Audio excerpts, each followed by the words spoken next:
have you ever thought about how God made Adam, and he saw that it wasn't good for Adam to be alone? It doesn't say in the Bible that Adam saw that it was good to be alone. No. It wasn't good for him to be alone.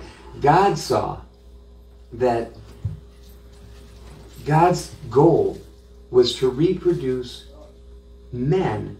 And by man, I don't mean male and female, I mean man, the species of man, yeah. God's goal was to reproduce man on the planet.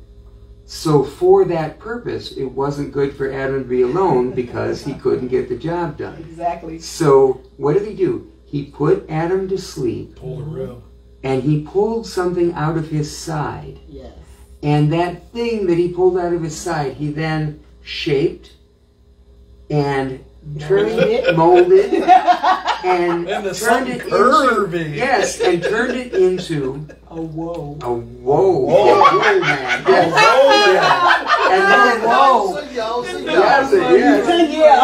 And then he took that woman and presented the woman that had come out of Adam to Adam to see what he would call her. Yeah.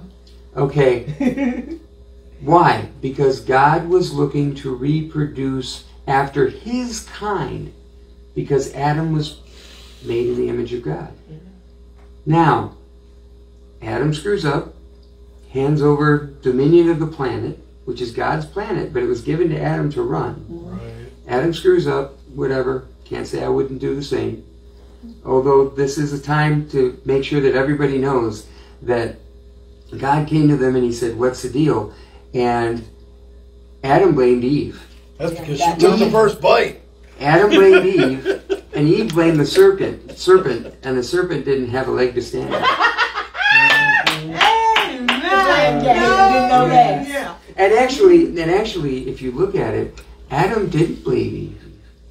Adam said, "It was the woman you gave me." Right. Yeah. So it all hinges on the fact he blamed God. And how many of us do that? Oh, you know, God, if it weren't for... And I always, anytime I'm just in conversation, I'll say... If it weren't for her, I wouldn't have been in all that trouble. Exactly, yeah. You brought her out of my rib and look what she did. Yeah. And that's why I always say, it was the woman God gave me. That's my standard excuse. It's the oldest excuse of the book. Actually, it really is. But he didn't blame Eve. He blamed God. Yeah, you gave it to me. Wow. That's what she did. Wow. And she was the first woman. So. Yeah. You have to wonder if that was where the first lightning strike should have happened. But okay. But now let's skip forward to Jesus. Okay. We as believers are called the bride of Christ. Yeah. And we are being shaped and formed into the image of Christ. Walking in epistles. Yep. We are being shaped into that right now. Just like God did with Eve. Here's something my wife pointed out to me one day. Just out of a clear blue sky, and I'm just like, whoa. She said, have you ever noticed that it said that when Jesus was hanging on the cross, that he slept and they put a spear tip into his side? Yep, like Adam. And out the water and the blood came. Just like Adam, all over again. Why? Because what was created? Christ came into the world, and we are being shaped into that perfect bride. And he's named us, and we are made in his image. We may not think it all the time. We may not feel like it. Right. You know, the Bible says we're working out our salvation in fear and trembling, but that's the salvation of our soul. That's the salvation of our head, our ideas, whether we can see ourselves as that bride, but we are.